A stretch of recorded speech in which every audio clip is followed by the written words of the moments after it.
Every Thursday morning at exactly 9 o'clock, the elderly hospital volunteer unlocked the door to room 12, placed a single wooden chair beside the empty bed, opened the same weathered journal across his lap, and remained there for precisely 30 minutes before quietly leaving. He never missed a week. He followed the ritual even when the room had no patient, no equipment, and no reason for anyone to visit. Most nurses assumed age had simply turned habit into routine. Then, on my third week working the oncology floor, I noticed something no one else seemed to question. Every time he stepped out of room 12, he spent the rest of the day sitting beside patients who had no visitors at all. The empty room and the lonely patients had to be connected somehow. I just couldn't imagine how. If you've ever wondered how one quiet promise can outlive the person it was made to, stay with me. My name is Emily Brooks, and I had joined St. Matthew Medical Center only 3 weeks earlier. Everything still felt unfamiliar. I memorized medication schedules, learned which elevators always arrived late, and slowly recognized the faces of volunteers who seemed to know the hospital better than many employees. None stood out more than Thomas Walker. He arrived every Thursday wearing the same neatly pressed navy cardigan with a small volunteer badge pinned above the pocket. His silver hair was always combed carefully, and he carried a faded brown leather satchel that never left his shoulder except during those mysterious 30 minutes inside room 12. No one interrupted him. Not doctors, not nurses, not administrators. They simply accepted that Thursday belonged in some quiet way to Thomas. When I finally asked another nurse about him, she smiled kindly. "Oh, that's just Thomas." "Just Thomas? He visits people who don't have family." "What about room 12? She shrugged. "He always goes there first." "Why?" "No one knows." The answer surprised me. Hospitals are places where almost everything is documented. Medication, procedures, appointments, even flowers delivered to patient rooms. Yet somehow no one had ever questioned why an elderly volunteer faithfully visited an empty room every single Thursday for nearly 10 years. Later that morning, I watched from the nurse's station as Thomas left room 12 carrying the journal against his chest. Instead of returning home, he walked directly into room 17, where an elderly cancer patient sat alone watching snow drift past the window. Thomas never asked permission to speak. He simply smiled. "Would you like someone to read with you today?" The patient nodded. For nearly an hour, Thomas quietly read chapters from a worn mystery novel, while the man's heart monitor beeped softly in the background. When he finished, he stopped by another room. Then another. By lunchtime, he had visited 6 patients. None received dramatic speeches. None heard stories about Thomas himself. He mostly listened, held hands when invited, helped write letters, adjusted reading glasses, called grandchildren, remembered birthdays, performed dozens of tiny acts that somehow made sterile hospital rooms feel less lonely. Near the end of my shift, I noticed him sitting alone in the hospital chapel with the same journal resting unopened across his knees. He wasn't reading it. He simply rested one hand gently upon the worn leather cover, as though waiting for the right moment. When he finally stood, the satchel slipped slightly from his shoulder. For just an instant, the journal slid halfway out. Tucked inside its yellowed pages was an old black and white photograph of a smiling woman lying in a hospital bed. Across the bottom margin, written in careful blue ink, were 4 simple words. Room 12, Every Thursday. Promise. I stared after Thomas as he quietly disappeared down the hallway. For the first time since arriving at St. Matthew, I realized I wasn't watching an old habit. I was watching someone keep a promise that had somehow survived long after the reason for making it had disappeared. For the rest of that Thursday, I found myself watching Thomas Walker more closely than any patient under my care. The photograph tucked inside his weathered journal lingered in my thoughts, but what unsettled me even more was the pattern I began noticing after he left room 12. Every stop he made throughout the hospital seemed strangely deliberate, as though an invisible schedule guided him more faithfully than the volunteer calendar ever could. He always began with the patients who had no visitors listed on their charts. Only after every one of them had been seen did he spend time with anyone else. By late afternoon, I finally understood why the nurses spoke about him with such quiet affection. Thomas never treated loneliness like a medical condition. He treated it like an emergency no chart could record. The following Thursday, I asked the volunteer coordinator if I could shadow him during my lunch break. She smiled knowingly. Thomas won't mind. Has anyone ever asked about room 12? Years ago. What happened? He simply said, "Some promises don't belong to explanations." The answer had discouraged everyone else. It only deepened my curiosity. At precisely 9 o'clock, Thomas unlocked room 12 as he always did. This time, instead of walking away, I waited respectfully outside the partially open door. He placed the wooden chair beside the empty bed, rested the journal across his knees, closed his eyes. No prayers, no spoken words, just quiet presence. Exactly 30 minutes later, he stood, gently touched the bed rail with 2 fingers, and walked into the hallway. When he saw me waiting, he smiled kindly. "You must be Emily." "I am. I've heard good things. I've heard mysterious things." That made him laugh softly. "I'm afraid mystery sounds more interesting than the truth. I'd still like to know it someday." "Perhaps." He adjusted the satchel on his shoulder. "But today belongs to other people." Without another word, he headed toward the oncology wing, and I followed. Our first stop was room 21. An elderly woman struggled to hold a pen while trying to finish a birthday card for her granddaughter. Thomas quietly pulled up a chair. "Would you like me to write while you tell me the words?" She smiled with visible relief. For 20 minutes, he became her hands. Not changing her message, not improving her grammar, simply making sure her own voice reached someone she loved. In the next room, he repaired the loose wheel on a patient's walker using a small screwdriver pulled from his satchel. Down the hall, he helped an exhausted husband find the family waiting room after the man admitted he had been wandering the hospital for nearly an hour. No task lasted long. None seemed extraordinary. Together they transformed an ordinary afternoon into something quietly unforgettable. By the end of my break, I realized Thomas carried far more than a journal inside his satchel. There were envelopes, postage stamps, reading glasses in several strengths, puzzle books, a pocket sewing kit, small bottles of hand lotion. Everything chosen because, at some point, someone had once needed it.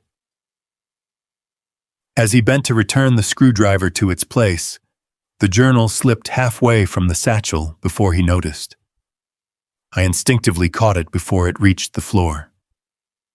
"I'm sorry," I said, handing it back.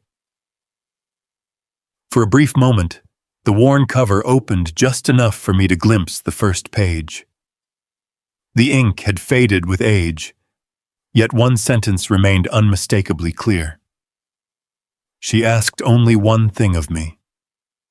Thomas gently closed the journal before another word became visible. His smile never disappeared. "Some stories," he said quietly, "need the right time before they're read." Before I could answer, a hospital maintenance worker pinned a bright orange notice outside room 12. Oncology renovation begins in 14 days. Room 12 to be permanently removed. For the first time since meeting Thomas Walker, I watched genuine sadness cross his face. Not panic, not anger, only the quiet expression of a man who suddenly realized the last physical place connected to a promise was about to disappear forever. The orange renovation notice remained taped beside the door to room 12 all weekend, but Thomas Walker behaved as though nothing had changed. The following Thursday, he arrived at precisely 9 o'clock, greeted the receptionist by name, thanked the cafeteria volunteer for refilling the coffee station, and carried his worn leather satchel down the familiar hallway with the same quiet dignity I had watched since my first week at St. Matthew. If the coming demolition frightened him, he refused to let anyone else carry that burden. I decided that morning not to chase answers. Instead, I chose to earn enough trust that Thomas might one day offer them willingly. When I finished my medication rounds, I found him in the volunteer office carefully repairing the torn cover of a children's picture book with clear archival tape. "You fix books too?" I asked. He smiled. "Books deserve second chances. So do people? Especially people." His answer came without hesitation. I pulled up a chair beside him. "May I help today?" "I'd like that." For the next several hours, we worked together throughout the oncology wing. Thomas introduced me to patients not by their diagnoses, but by the details that reminded everyone they still had full lives beyond the hospital. "This is Mr. Alvarez. He grows the best tomatoes in 3 counties. Mrs. Harper taught 3rd grade for 32 years. James rebuilt antique radios before his surgery." Each introduction quietly restored something illness had tried to erase. Near noon, we entered the room of an elderly woman named Ruth. She reached for Thomas's hand before he could even speak. "I knew you'd come. I said Thursday. You always do." She smiled weakly. "My daughter couldn't make it today. Then I'll stay long enough to hear about your grandchildren." He listened for nearly 40 minutes.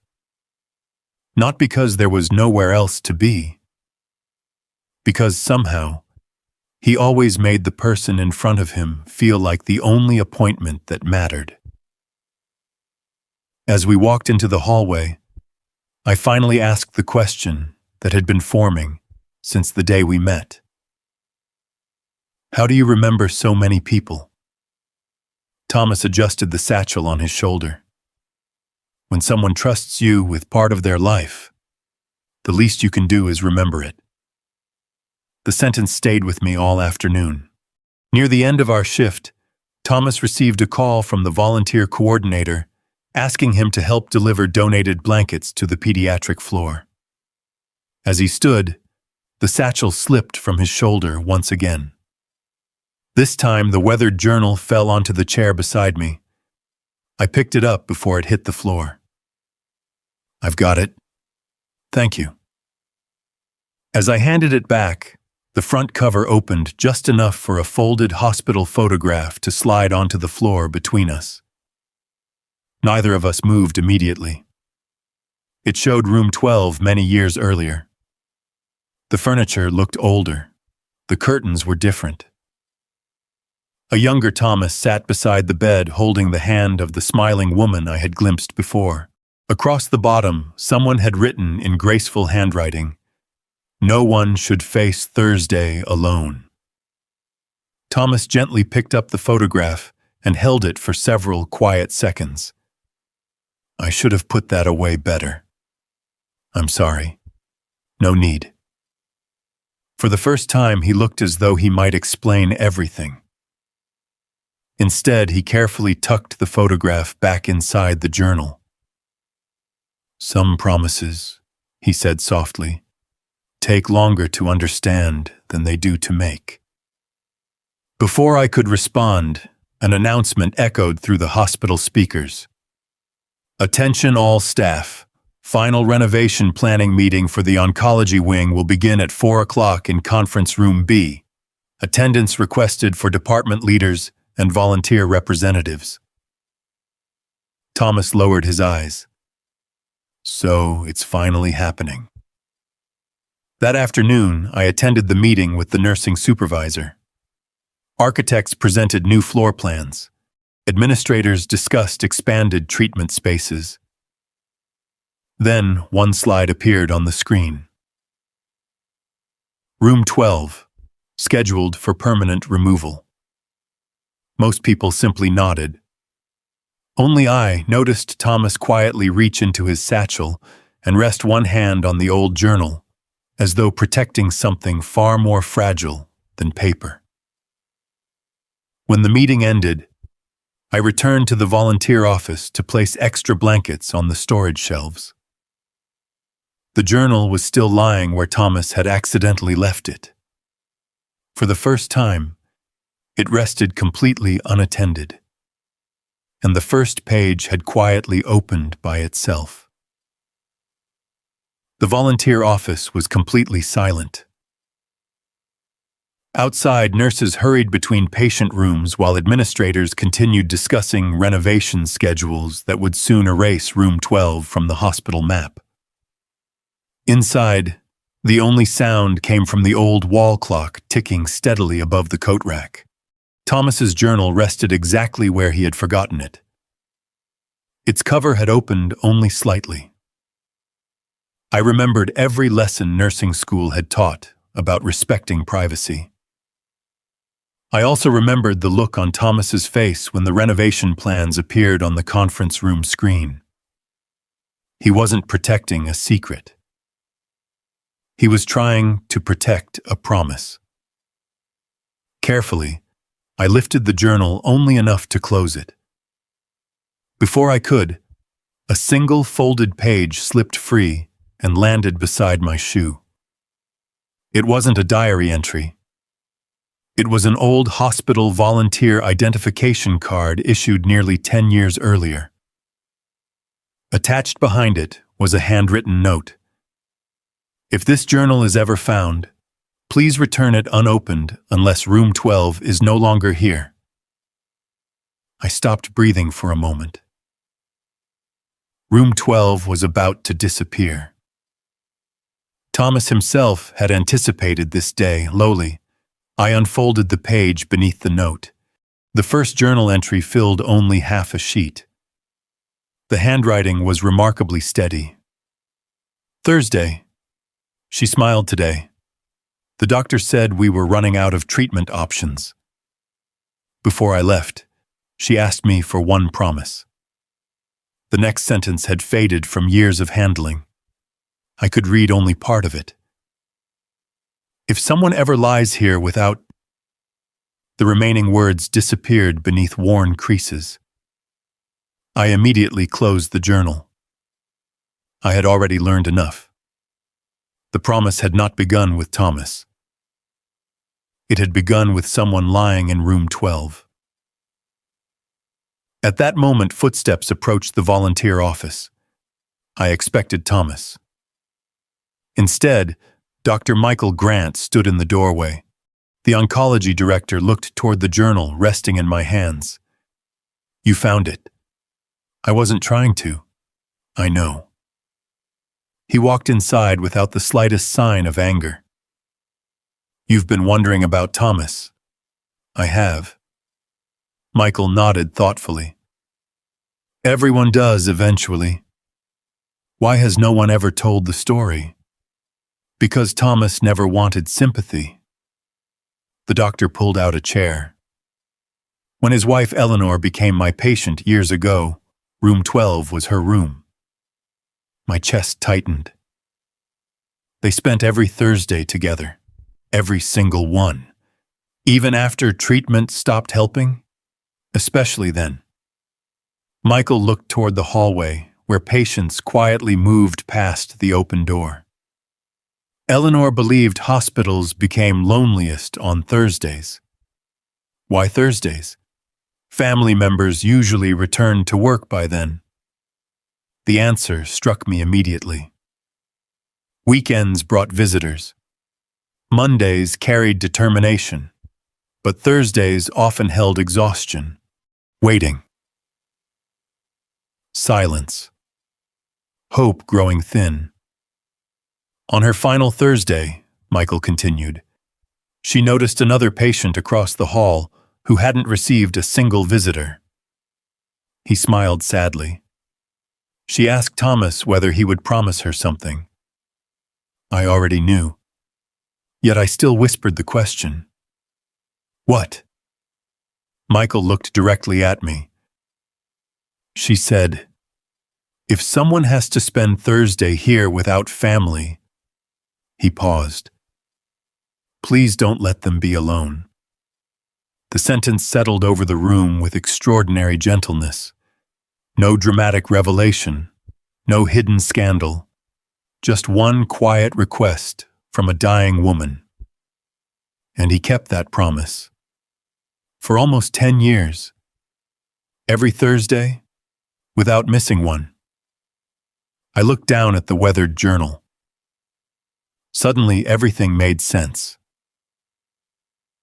Room 12 had never been a memorial. It had been a starting point. Thomas always spent 30 quiet minutes there before visiting lonely patients, because he wanted to remember why the promise existed before fulfilling it again. Dr. Grant stood and walked toward the door. There is something else you should know. What is it? The renovation schedule changed this morning. My heart sank. It starts earlier? He nodded. Demolition begins next Tuesday. Only 5 days remained before room 12 would disappear forever. And Thomas still had no idea that the final Thursday inside the room where Eleanor made her promise had already passed. I found Thomas Walker sitting alone in the hospital chapel early the next morning. Sunlight filtered through the stained glass windows, casting quiet patches of blue and gold across the wooden pews. His weathered journal rested closed beside him, but for the first time since I had known him, he wasn't holding it. He simply looked tired, not the ordinary exhaustion of age, the deeper weariness that comes when someone has spent years preparing for a goodbye they hoped would never arrive. I sat beside him without speaking. After several minutes, he smiled gently. Dr. Grant told you. He did. So now you know about Eleanor. I know enough to understand why Thursdays matter. He nodded slowly. Then you probably know why room 12 doesn't. His answer surprised me. What do you mean? Thomas folded his hands together. The room was never important. But you went there every week. I went there because that's where I learned what love asks of us. His voice remained calm. The promise would have mattered even if she'd made it in a hallway. For several moments we watched the morning light move quietly across the chapel floor. Then I told him what Dr. Grant had not. The demolition starts Tuesday. Thomas looked down at the journal. So Thursday has already ended. The sentence carried no bitterness, only acceptance. That afternoon, we walked together through the oncology wing. Thomas stopped outside every familiar doorway. He greeted nurses by name, asked about recovering patients, straightened a crooked family photograph hanging outside room 25. He seemed less interested in saying goodbye to a place than making sure he noticed every person still inside it. Late in the day, we finally reached room 12. The bed had already been removed. The walls stood bare except for faint outlines where medical equipment had once hung. Construction crews had stacked empty boxes against one wall in preparation for renovation. Thomas stepped inside anyway. He placed the old wooden chair in exactly the same spot where it had always stood. Then he opened the journal. This time he did not hide the pages from me. Instead, he quietly turned to the final completed entry. It had been written almost 10 years earlier. Today, Eleanor asked whether I could promise something impossible. She smiled before I answered. She said hospitals remember treatments, but patients remember whether they were alone.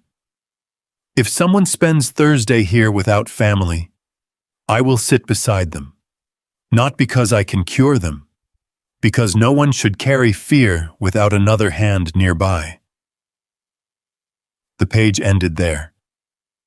No dramatic farewell, no final declaration, just one promise. Thomas closed the journal gently. I thought coming back every Thursday helped me keep my word. It did. He smiled faintly. No. It reminded me. The distinction settled quietly between us. Keeping the promise had never happened inside room 12. It happened afterward. In every room where someone needed company, in every letter he wrote, every book he read aloud, every lonely hand he held. As we left the room, hospital maintenance crews began placing protective coverings across the hallway floor. The renovation had officially begun. That evening, I attended a planning meeting with nursing leadership to discuss temporary patient relocation during construction. Everyone focused on equipment. Schedules. Budgets. Not once did anyone mention what Room 12 had quietly represented for nearly a decade. Before the meeting ended, I finally spoke. I don't think we need to save Room 12. Several administrators looked surprised. We can't, one replied. I know. I looked toward Dr. Grant. But I think we should save Thursday.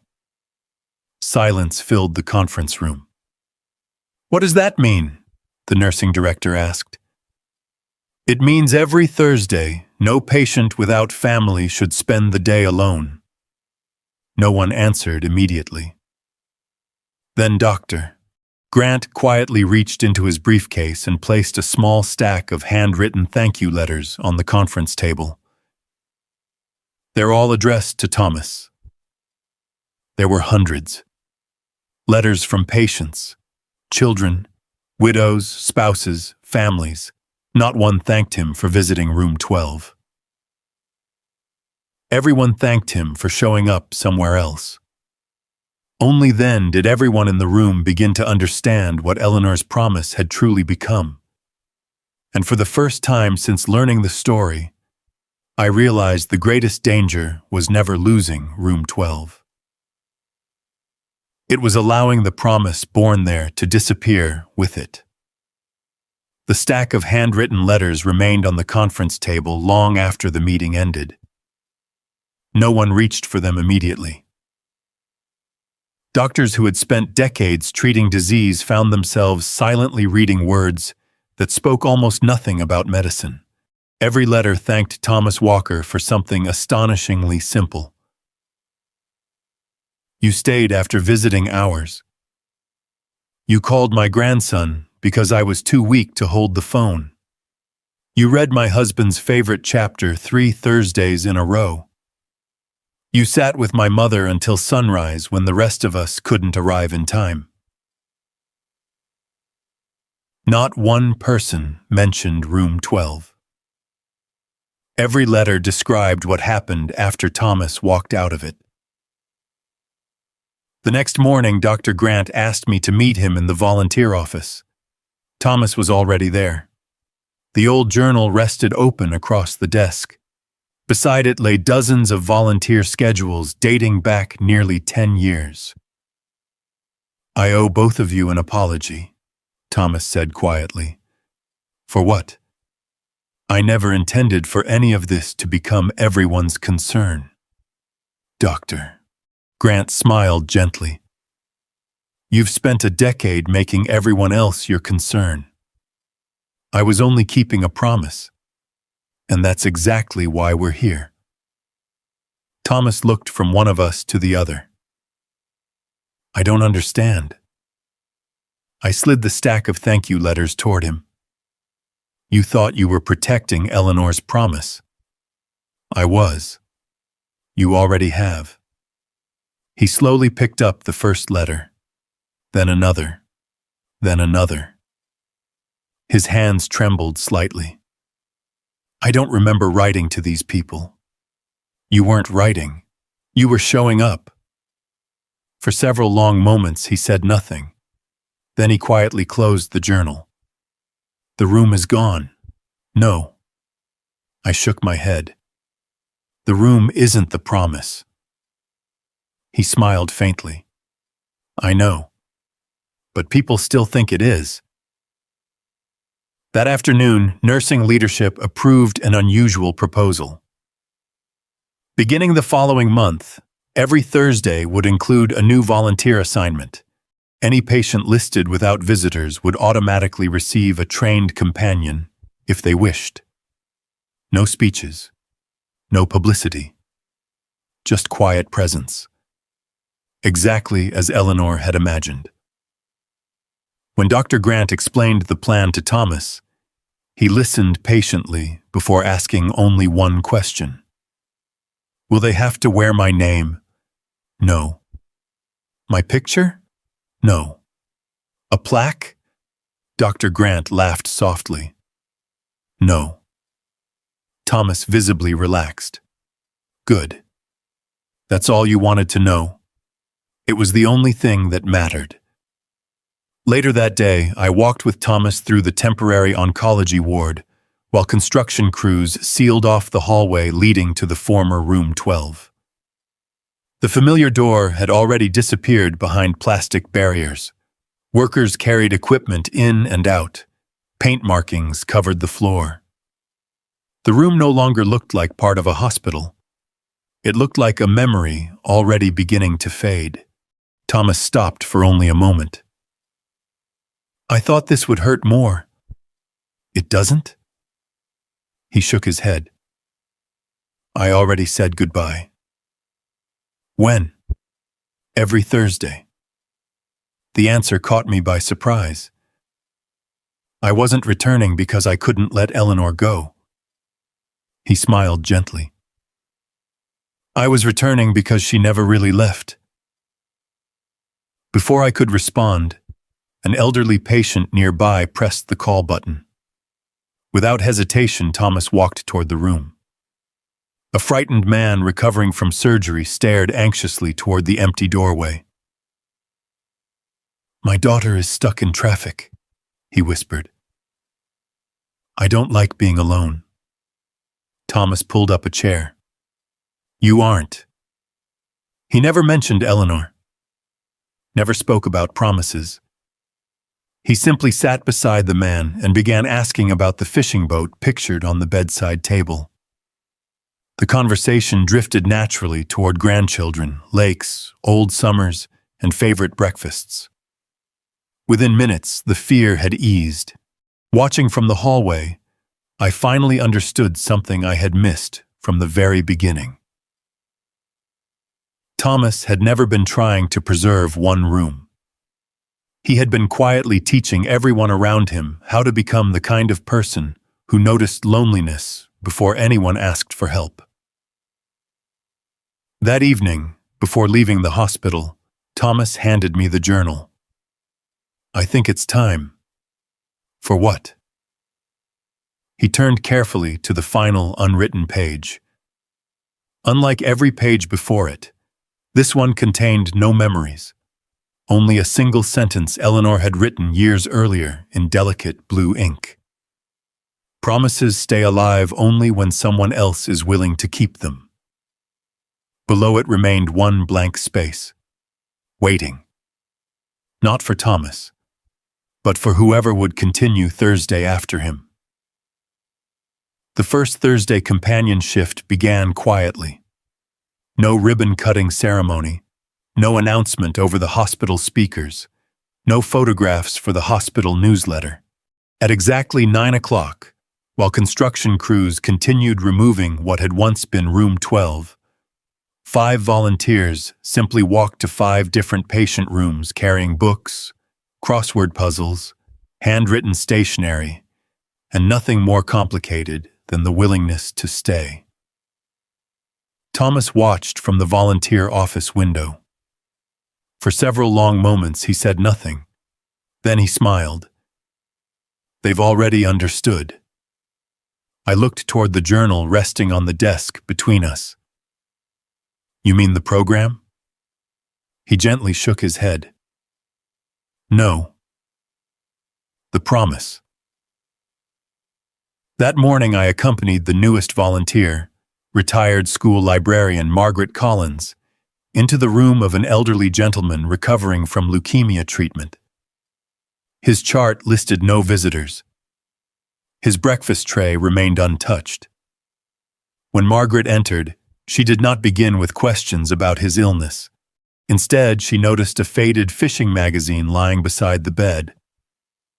I haven't seen this issue in years, she said warmly. His face brightened. For nearly an hour they spoke about rivers, handmade lures, grandchildren, and mornings spent watching the sun rise across quiet lakes. When we left, his breakfast plate was empty. His smile had returned. Nothing in his medical record reflected the change. Yet everyone who walked into the room afterward could feel it.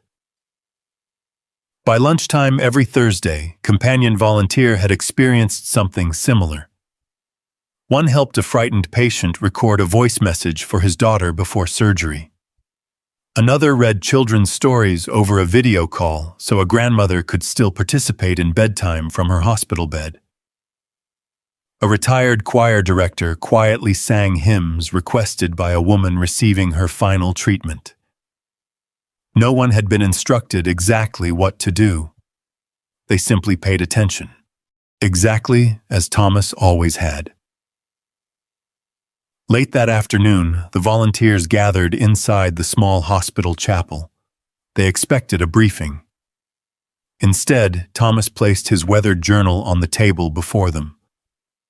I'd like to tell you one story. The room became completely still. He slowly opened to the very first page. I wrote this the evening Eleanor asked for her promise.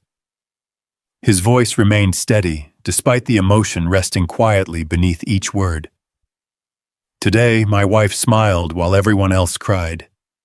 She said illness has already taken enough. Please don't let loneliness take the rest. If someone spends Thursday here without family, sit with them. Listen before speaking. Remember their name. Leave only after they know someone cared. Thomas closed the journal. I thought I was keeping that promise for Eleanor. He looked around the chapel. I finally understand. It was never meant for only one person. No one spoke. Several volunteers quietly wiped away tears. After a long silence, Dr. Michael Grant stood. I have one request. Thomas smiled. I suspected you might. The volunteer office has room for one small bookshelf. Thomas laughed softly. Books are always welcome. Not books. Dr. Grant gently rested one hand on the journal. This. Thomas looked down at the worn leather cover. For years, I believed this belonged with me. It doesn't. No. He slowly nodded. It belongs wherever the promise continues. He signed the inside cover with today's date. Not beneath Eleanor's words, not beside his own entries, simply on the final blank page. Then he handed me the pen. I think someone else should write next. I hesitated. I wasn't there the day Eleanor made the promise. No. He smiled warmly. But you'll be here next Thursday. One by one, the volunteers added only their names beneath mine. No speeches, no dedications, only signatures. Not to honor Thomas. To accept responsibility. As evening settled over St. Matthew Medical Center, construction workers removed the final section of wall that had once marked Room 12. By sunset, nothing remained of the room itself. Yet throughout the hospital, volunteers quietly sat beside patients who otherwise would have faced another Thursday alone. Watching them from the chapel doorway, Thomas rested one hand lightly on the empty space where the journal had been. For the first time in nearly 10 years, he walked out of the hospital carrying nothing in his satchel. Because everything that had mattered inside it was now safely being carried by other people. 1 year later, almost nothing about St. Matthew Medical Center looked the same. The old oncology wing had been completely transformed. Fresh paint covered the walls, sunlight poured through larger windows. Patient rooms were brighter, quieter, and designed to welcome families more comfortably than ever before. There was no Room 12 anymore. Its number had disappeared from every hallway map, every patient chart, and every maintenance record. Yet somehow, its presence could still be felt everywhere.